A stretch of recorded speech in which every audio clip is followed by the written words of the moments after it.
No surprise that in the last 50 years, the automotive industry has made tremendous progress creating a safer, cheaper, and more efficient means of travel.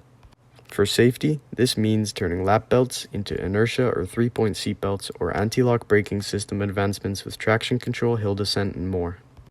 The thing about these advancements is they require a specific skill set that many common people cannot obtain without immense amounts of research. Modern cars require wheel speed sensors, brake wear sensors, emission control systems in order to be used most efficiently, which is the very reason people do not work on their own cars in the modern day. These concepts are much more difficult to grasp compared to the drum brakes you would find on a classic car. The reason people have such a unique love for classic cars lies in the experience, craftsmanship, and exclusivity that you cannot find in a modern car. A classic car is built on simplicity. With a naturally aspirated carbureted engine, you have very basic principles. Air, fuel, and spark creates combustion, turns a few gears, spins a drive shaft, and you have a driving car. In a modern car, things get a little more complex, with forced induction, fuel injection, and power steering. While these modern cars can keep things cheaper, you lose a lot of practicality and knowledge. However, nobody knows the pain of filling up a 37-year-old fuel tank like the owner of a 1986 Ford F-150.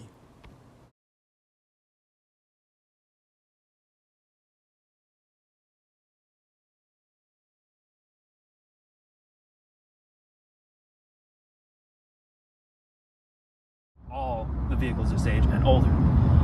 So for this truck, the gas mileage, honestly, I'm sure is probably one of the biggest questions about this because it's a V8, an old V8 at that.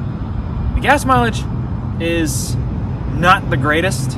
Honestly, I get about 14 to 16 miles per gallon, but it's not as bad as you would think, because for a V8 this age, you would think you'd be getting 8 miles per gallon. Now, if you compare that to, like, say, a Honda, like a Honda Civic or something like that, or a Camry, that's going to be a massive difference because those cars get about 25 to 35 range of mile per gallon, depending on what you're doing. Now, when you're just driving this along, you're getting about 16 mile per gallon. If you're towing something or you got something in the bed or even just another passenger, it's going to drop a couple mile per gallon because this truck only makes about 200 horsepower. So it's going to need a little bit more power to get where you need to go.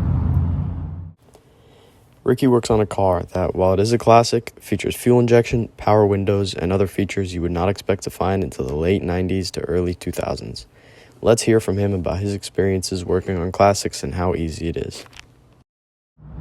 Compared to nowadays cars, you don't have half the wiring and half of the rat's nest under the hood as you would back then.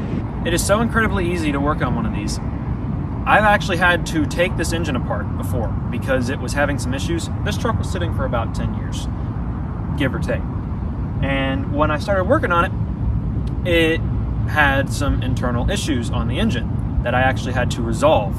And I pulled this engine into my shop, truck into my shop. I opened the hood and I started working on it. And I realized right then just how easy compared to nowadays cars it is to work on something this age. This goes for really anything about this old and further back. The older you get, the easier it gets. If you get into about the mid-70s, it's a piece of cake. I mean, it's so easy, it's like working on a bicycle. As a classic car owner myself, personally, I can tell you I've never learned so much in my life until I got under the hood of my 1966 Mustang. From dropping my first transmission to rebuilding my first engine, I have learned things that apply to not only vehicles and mechanical principles, but also things that carry over into real-world applications. Nothing is as humbling as replacing a speedometer cable and realizing the math you have been learning in school is necessary for finding out the gear ratio.